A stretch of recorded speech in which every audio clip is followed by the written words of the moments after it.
Hello दोस्तों, नमस्कार। आज की इस वीडियो में हम देखेंगे बिहार बोर्ड क्लास 8 के संस्कृत बुक का सॉल्यूशन। चैप्टर नंबर ये हमारा होगा 13, जिसका नाम है रवि षष्ठी व्रतोत्सव।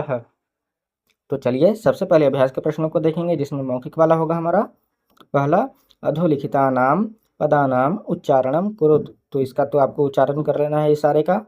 चलिए अब नंबर 2 में आते हैं। निम्नलिखितानाम पदानाम अर्थवदत, यानी अर्थ आपको बोलने हैं। तो यहाँ पर हमारे साथ देख लीजिए, प्राकृतिक पदार्थेषु यानी कि प्राकृतिक पदार्थों में। तेजस्वी का अर्थ हो जाएगा हमारा तेज या फिर ऊर्जावान। आरोग्यप्रद का अर्थ हो जाएगा आरोग्यता प्रदान करने वाला। ज्वर का सादयः का अर्थ हो जाएगा बुखार खांसी आदि। फिर उसके बाद देख लीजिए, गोधूमादिनी का अर्थ हो जाएगा हमारा गेहूँ। नैवेद्याय का अर्थ हो जाएगा प्रसादी के लिए। अब आगे देख लीजिए, रणात्वा का हो जाएगा स्नान कर। अर्घ्य दानम का अर्थ हो जाएगा अर्घ्य का दान। अभय अभक्षा अभक्षा यहाँ पर लिखा हुआ है अभक्षा, जिसका हो जाएगा अर्थ हमारा नहीं खाने योग्य। वर्जिता का अर्थ हो जाएगा मना या फिर वर्जित। फिर इष्ट जनानान का अर्थ हो जाएगा इष्ट जनों का। तस्मात यानी कि इसलिए। पायस रोटी का योग का अर्थ हो जाएगा खीर रोटी का। फिर यहाँ पर देख लीजिए, प्रज्वाल्य का अर्थ हो जाएगा जला करके। अपरेभ्य का अर्थ हो जाएगा दूसरे को। वर्धमान का अर्थ हो जाएगा बढ़ता हुआ। अब आगे बढ़ते हैं। प्रश्न संख्या 3, सत्यम असत्यम व वदत, यानी कि कौन सा कथन सत्य है कौन सा असत्य है वो आप देख लीजिए। यहाँ पर नंबर क में, प्राकृतिक पदार्थेषु सूर्य आरोग्य प्रातः मन्यते, यहाँ पर बिल्कुल सत्य है। नंबर ख, सूर्य देव रूपेण पूज्यते, बिल्कुल सत्य है। ग में देख लीजिए, कार्तिको मासः शीत वसंतयोः मध्ये अवस्थितः, असत्य बात है यहाँ पर। घ में देख लीजिए, चैत्रो मासः शीत ग्रीष्मयोः संधि कालः, बिल्कुल सही बात है। अब आगे बढ़ते हैं प्रश्न संख्या 4 की ओर। बिहार में मनाए जाने वाले किसी एक पर्व का वर्णन अपने शब्दों में कीजिए। तो यहाँ पर आप देख लीजिए इसका सही उत्तर। यहाँ पर दोस्तों आप अपने मन से कोई भी यहाँ पर त्योहार का वर्णन आप कर सकते हैं। तो ठीक है, आप अपने मन से कर लीजिएगा, या फिर यहाँ पर जो उत्तर दिया गया है ये सारा आपको छाप लेना है।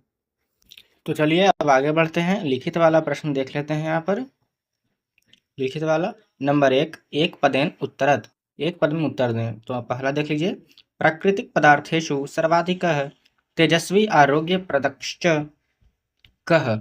तो इसका सही उत्तर हो जाएगा हमारा सूर्य। अब देखिए ख नंबर में, कार्तिक मासः कस्मात् मासात् पश्चात आगच्छति, सही उत्तर हो जाएगा हमारा आश्विन मासात्। नंबर ग में देख लीजिए, अब नंबर ग क्या कह रहा है हमारा, रोगानाम विनाशाय कः आवश्यकः, इसका सही उत्तर हो जाएगा व्रतः। घ में देख लीजिए, रवि षष्ठी व्रतोत्सवः कदा मन्यते, सही उत्तर हो जाएगा कार्तिक चैत्र मासयोः। अंग में देख लीजिए, सूर्योपासनायाः महत्वपूर्णः अवसरः कः, इसका सही उत्तर हो जाएगा रवि षष्ठी व्रतोत्सवः। 2 नंबर में देख लीजिए अब क्या कह रहा है हमारा, पूर्ण वाक्येन उत्तरत। तो पहला देख लीजिए, रवि षष्ठी व्रतोत्सवः अन्येन केन नाम्ना ज्ञायते, यानी कि रवि षष्ठी व्रत अन्य और किस नाम से जाना जाता है, इसका सही उत्तर हो जाएगा हमारा रवि षष्ठी व्रतोत्सवः अन्येन छठ पर्वेन नाम्ना ज्ञायते। ख में देख लीजिए, रवि षष्ठी व्रतोत्सवः कदा मन्यते, इसका सही उत्तर हो जाएगा रवि षष्ठी व्रतोत्सवः कार्तिक चैत्र मासयोः मन्यते। ग में देख लीजिए क्या कह रहा है हमारा, छठ व्रतोत्सवे कस्य पूजा भवति, सही उत्तर हो जाएगा छठ व्रतोत्सवे सूर्यस्य पूजा भवति। घ नंबर में आप देख लीजिए, रवि षष्ठी व्रतोत्सवः कार्तिक मासस्य कस्मिन् दिवसे मन्यते, तो इसका सही उत्तर हो जाएगा हमारा रवि षष्ठी व्रतोत्सवः कार्तिक मासस्य षष्ठी दिवसे मन्यते।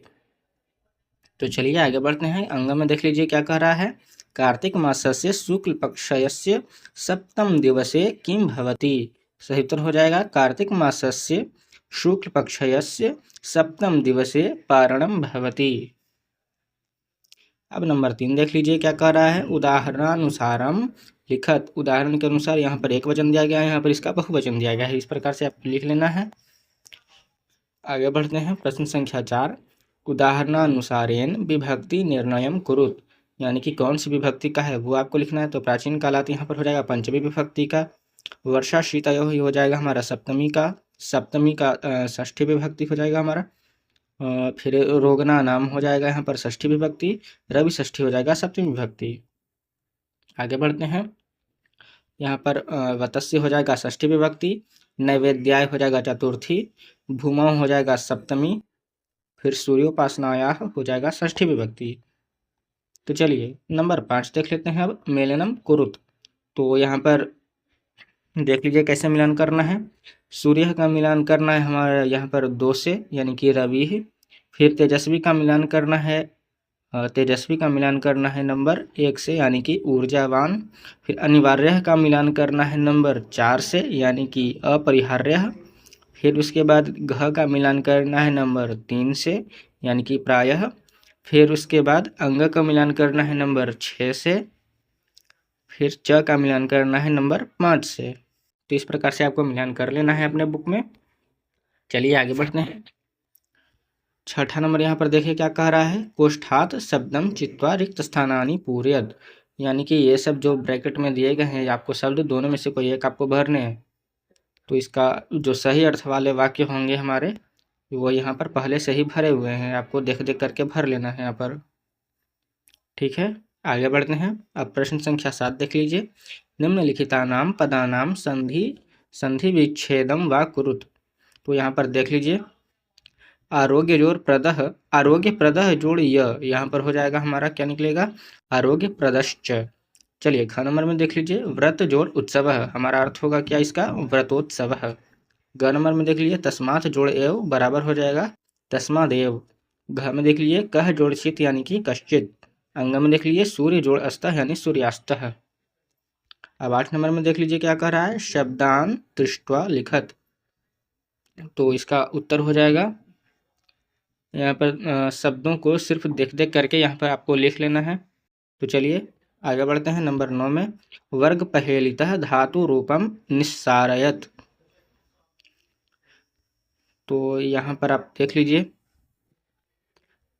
उत्तर क्या हो जाएगा। उत्तर आपको देख लीजिए, आप लिख लीजिएगा, हस्ती हस्त हसंती हससी हसता हसत हसामी हसावा हसाम।